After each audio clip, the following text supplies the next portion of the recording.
It's review time!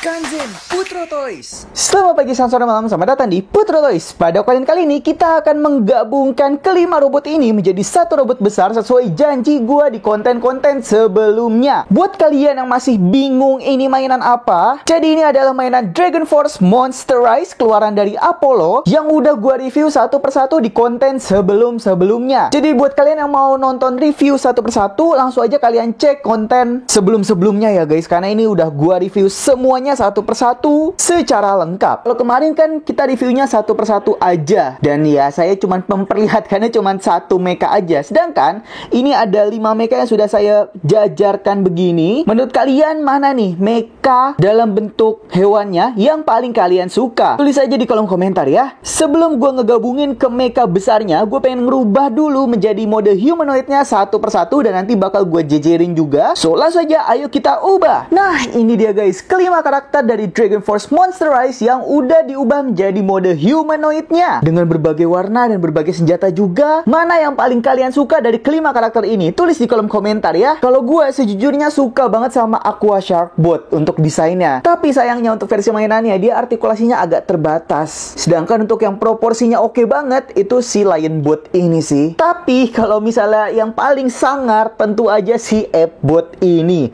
Dia bener-bener gede banget, terus apalagi bagian ujung pundak kanan kirinya nih ada semacam drill gitu loh. Gokil sih ini. Yaudah guys, gue udah gak sabar banget buat ngeliat robot besarnya. Jadi langsung aja ayo kita gabungkan. Untuk F-Bot ini harus kita lepas bagian pundaknya. Di bagian sini kita lepas, satunya lagi juga kita lepas. Dan jangan lupa bagian kepalanya harus kita lepas seperti ini. Untuk Sharkbot harus kita lepas bagian sayapnya, dua-duanya. Kemudian kita lepas bagian pundaknya juga. Nah, satu lagi kita lepas. Nah, jadi seperti ini. Untuk Wolfbot kita harus lepas bagian tangannya.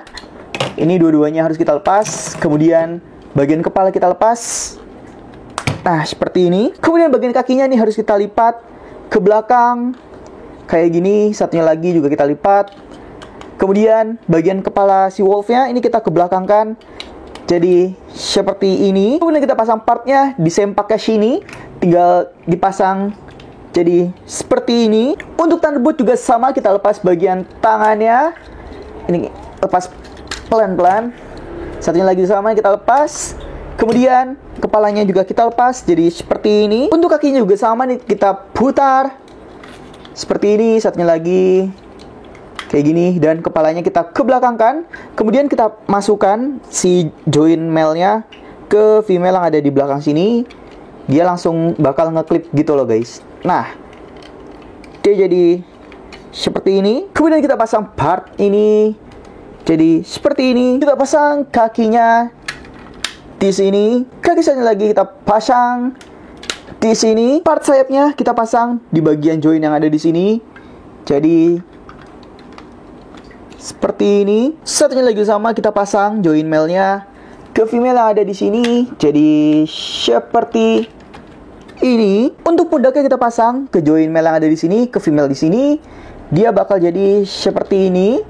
Nah, gini. Satunya lagi sama, tinggal kita pasang aja di sini. Selanjutnya kita harus lepas bagian tengah dadanya. Kemudian kita pasang part ini yang kita dapat di Flameburst Lion Bot. Selanjutnya kita pasang si kepala singanya. Kita lepas si senjata pedangnya ini. Jadi seperti ini. Kita pasang dua senjata ini. Jadi seperti ini. Kemudian senjata kita masukin ke sini. Kita pasang senjatanya di sini. Senjata si Thunderbolt satu lagi kita pasang di sini. Kemudian masukin senjatanya di sini. Pundak atasnya ada joinnya, kita pasang senjatanya Sharkbot di sini. Senjata satu lagi kita pasang di sini. Dan yang terakhir tinggal kita pasang kepalanya di sini guys. Jadi seperti ini. Kanzen Legendary Beast Bot. Jadi seperti ini untuk tampilan kelima mecha yang kita gabungkan semuanya. Meskipun gak menggunakan semua partnya, bahkan gak semua bodinya bergabung. Karena untuk si Lion Bot ini bodinya masih utuh kayak begini, kecuali bagian kepalanya doang. Dan untuk Shark Bot dia juga cuman kepake pundak sama bagian sayapnya doang. Jujur ini untuk dari segi konsep maaf banget sih, untuk Apollo ini agak kurang. Tapi kalau misal dipajang satu-satu gitu, nggak digabungkan kayak begini, jujur gue suka banget sih sama desain robot individualnya gitu. Kenapa malah dibikin kayak begini gitu loh konsepnya. Aduh, maaf banget ini buat Apollo Toys. Untuk penggabungan ini jujur gue kurang suka. Apalagi bagian kepalanya ini, gue nggak tahu kenapa dia kok bisa kepikiran pakai kepala motif gladiator gitu. Tapi untuk proporsionalnya jujur ini lumayan oke loh. Gak yang jelek banget gitu kayak kekecilan di tangan atau kekecilan di kaki. Proporsionalnya cukup bagus. Dan sekarang langsung aja kita bahas artikulasinya. Untuk bagian kepala dia bisa berputar seperti ya, ternyata nggak bisa 360 derajat guys. Untuk kepala, dia bisa berputar ke kiri ke kanan kayak gini, tapi dia nggak bisa 360 derajat. Kemudian untuk si senjatanya ini, bagian pundak dia bisa berputar sesuka kalian, tapi ya memang nggak 360 derajat sih. Kemudian bagian tangannya, dia ada butterfly joint gitu guys, jadi bisa maju mundur. Ya memang ini menggunakan artikulasi dari si F-botnya sih, cuman menurut saya ini cukup oke lah. Setelah itu untuk bagian tangannya, dia hanya bisa segini aja untuk naiknya. Kemudian untuk pinggang, dia bisa berputar kayak begini. Artikulasi sikunya dia bisa menekuk sejauh ini. Memang nggak terlalu jauh sih untuk jangkauannya, tapi ya masih oke lah ada artikulasi sikunya. Kemudian bagian telapak tangan dia bisa berputar. Terserah kalian ini karena sudah menggunakan joint ball. Untuk bagian paha dia bisa naik sejauh ini. Kemudian lututnya dia bisa sejauh ini. Dan yang paling penting itu bagian telapak kakinya. Jadi dia itu bisa kita putar dari bagian sininya nih guys.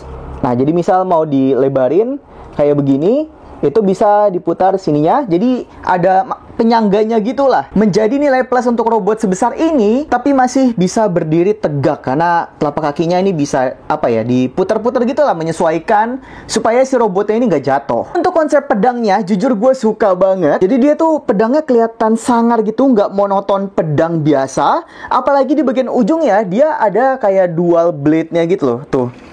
Bisa kalian lihat sendiri lah ya. Jadi ya nggak terkesan monoton aja lah untuk bagian pedangnya itu. Jadi itu dia guys untuk artikulasi dari si Legendary Beastbot ini. Berdasarkan pengalaman gue pribadi, untuk memainkan artikulasinya ini masih cukup mudah lah, nggak yang susah dan rapuh gitu. Tapi sekali lagi gue masih kurang suka sama konsep penggabungan mekanya ini. Jadi gue pribadi bakal memajangkannya itu satu persatu gitu. Jadi ada 5 robot berjejer gitulah, dan itu jauh lebih keren dibandingkan digabungkan menjadi seperti ini. Kalau menurut kalian pribadi gimana tentang si robot ini? Tulis aja di kolom komentar ya. Nah, karena sudah kita review satu persatu, jadi ini dia pose-pose dan artikulasi-artikulasi dari Dragon Force Monsterized karakter Legendary Beastbot.